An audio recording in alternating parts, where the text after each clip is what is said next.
Saudara terpidana mati kasus pembunuhan 42 wanita asal Deli Serdang, Sumatera Utara, Ahmad Suraji atau yang kemudian dikenal luas dengan nama Dukun AS, akhirnya dieksekusi mati. Coba bayangkan, suatu hari kamu bermimpi.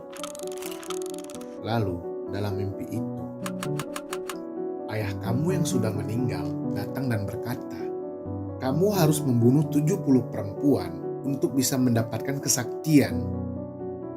Apa kamu akan menuruti perintah itu? Seorang dukun bernama Ahmad Suraji memulai terornya setelah mendapat perintah dari arwah ayahnya di dalam mimpi. Ia bangun dengan misi untuk membunuh 70 perempuan demi kesaktian. Ini untuk menajamkan ilmu ini tadi, kamu harus minum air liur perempuan sebanyak 70 orang. Ladang tebu di belakang rumahnya menjadi saksi bisu sekaligus kuburan massal. Tempat di mana para korban dicekik hidup-hidup. Lalu air liurnya diminum sebagai bagian dari ritual ilmu hitam. Di awal penyelidikan, polisi sempat kesulitan menangkap Suraji karena posisi sosialnya yang dihormati. Warga segan untuk menuduhnya. Sementara pihak keluarga korban pun tidak bisa curiga karena para korban datang atas kemauannya sendiri. Seolah-olah mereka yang mencari pertolongan. Dan juga pada tahun 90-an, metode pencarian orang hilang dan investigasi pembunuhan di daerah terpencil masih terbatas. Dan Suraji memanfaatkan celah itu selama bertahun-tahun.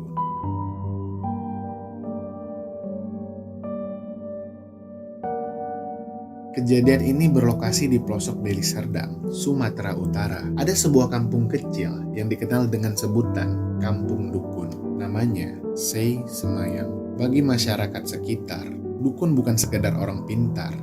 Dukun adalah sosok yang dipercaya bisa berhubungan langsung dengan alam gaib, mengubah nasib, dan menentukan hidup mati seseorang hanya dengan ritualnya.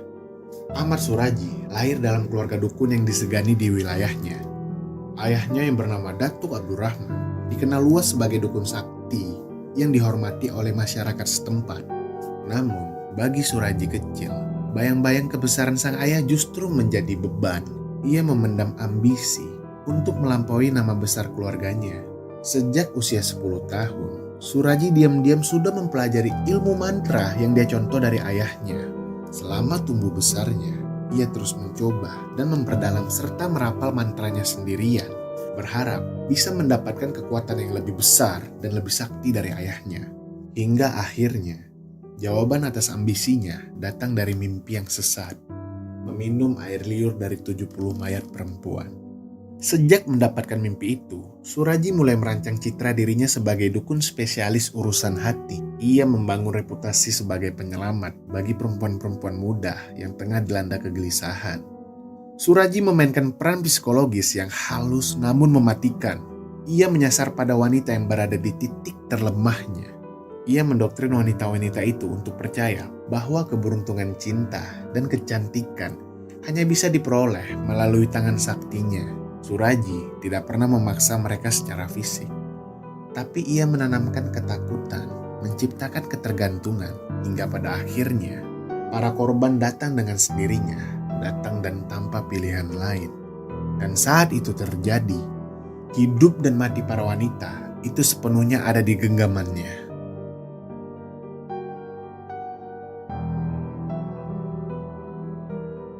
Udah tua aja bandel.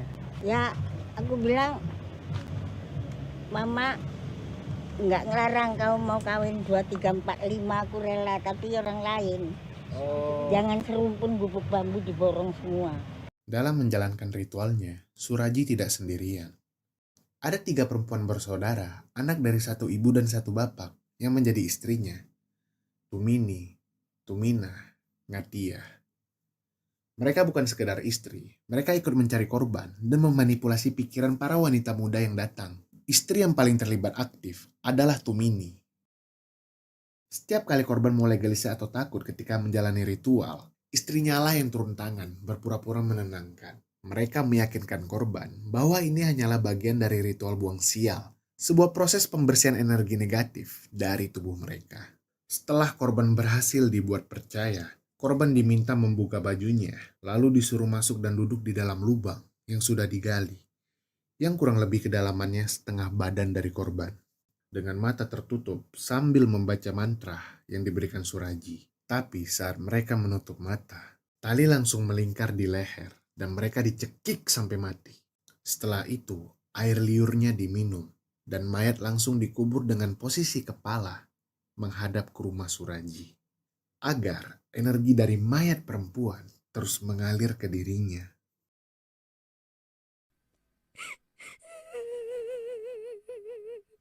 Beberapa warga pernah mendengar jeritan samar di malam hari dari arah ladang tebu yang sama. Mereka tahu ada sesuatu yang salah di sana, tapi siapa yang berani berbicara? Di kampung itu, lebih aman pura-pura tidak mendengar daripada ikut persoalan di kampung dukun yang bisa diyakini menghilangkan siapa saja tanpa jejak.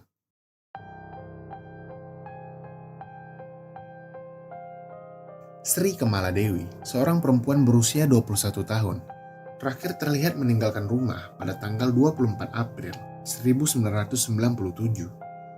Sri berpamitan dengan alasan ada urusan penting. Namun, sejak hari itu, ia tidak pernah kembali. Keluarga mulai merasa ada yang tidak biasa, karena Sri dikenal sebagai pribadi yang disiplin dalam memberikan kabar. 3 hari kemudian, 27 April 1997, warga mencium bau busuk, lalu menemukan mayat perempuan di ladang tebu milik Ahmad Suraji, dengan kondisi tanpa busana dan tubuhnya yang mulai membusuk, serta sulit dikenali secara langsung. Penemuan ini menjadi titik awal terbukanya kasus yang selama ini tersembunyi rapat di bawah tanah. Andreas yang berprofesi sebagai penarik becak menjadi tersangka sementara. Berbagai rumor berkembang di tengah masyarakat, termasuk isu adanya konflik pribadi antara Andreas dan Sri. Namun, setelah diperiksa, Andreas memberikan kesaksian yang konsisten. Ia menegaskan bahwa dirinya hanya mengantar Sri ke rumah Ahmad Suraji dan tidak pernah lagi melihatnya setelah itu. Karena tidak ditemukannya bukti keterlibatan, Andreas akhirnya dibebaskan. Pada tanggal 30 April 1997, tim dari Polsek Deli Serdang mendatangi kediaman Ahmad Suraji. Ahmad Suraji? Betul, Pak. Borgol dia. Saat tim kepolisian tiba, Suraji tidak menunjukkan kepanikan. Ia justru duduk santai di depan rumahnya, seolah-olah tidak terjadi apa-apa. Polisi segera mengamankan Suraji dan membawanya ke lokasi di mana mayat wanita ditemukan. Polisi awalnya hanya ingin menggali titik lokasi penemuan mayat yang belum dikenali.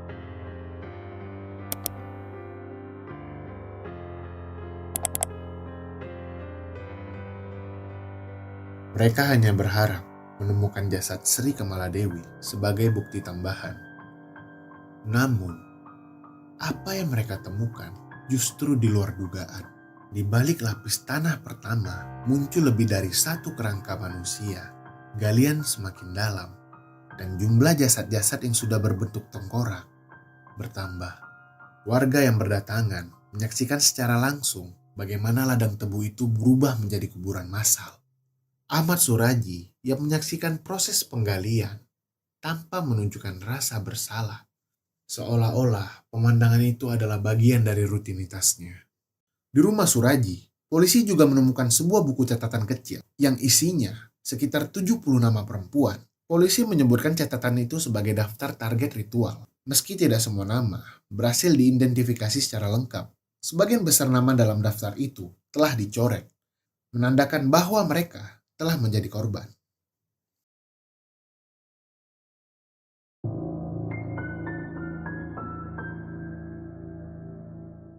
Majelis Hakim menyatakan tak ada unsur yang dapat meringankan hukuman bagi terdakwa. Ahmad Suraji dinyatakan secara syah melanggar pasal 340 KUHP.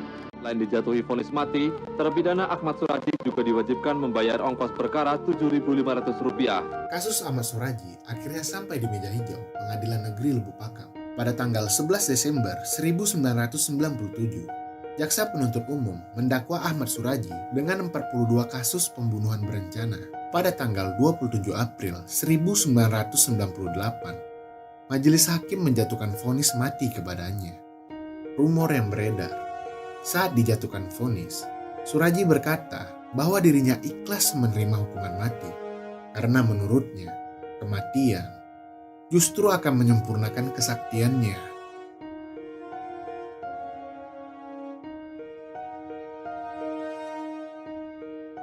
Pada tanggal 10 Juli 2008, eksekusi mati Ahmad Suraji dijalankan tanpa sorotan publik. Di balik tembok tebal, lapas Tanjung Kosta Medan, peluru dari regu tembak menembus tubuhnya. Ini menutup riwayatnya sebagai seorang dukun yang selama 2 dekade menyembunyikan kekejaman di balik wajah ramahnya. Rumor yang beredar, sebelum eksekusi dilaksanakan, Suraji sempat meninggalkan pesan terakhir. Bukan dalam bentuk surat resmi, dia berpesan agar makamnya tidak dikeramatkan, tidak dijadikan tempat untuk orang mencari ilmu. Dan dia menyebutkan arwahnya akan tetap ada di ladang tebu, tempat dia menanam jasad-jasad perempuan yang menjadi korban ritual hitamnya. Lalu saya minta mereka untuk menutup mata. Dengan gampang dan cepat saya cekik leher mereka. Matanya itu seperti ngelihat saya dan memohon biar nggak saya bunuh. Oh iya, tadi saya kelewatan ya.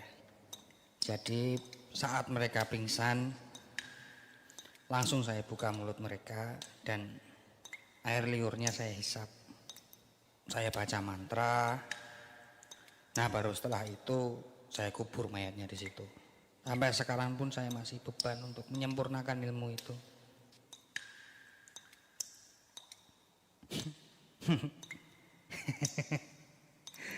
Mbak, mungkin Mbak mau jadi tumbal saya untuk menyempurnakan ilmu saya. Pak Sipir, Pak Sipir, buka pintunya Pak, saya sudah selesai wawancaranya.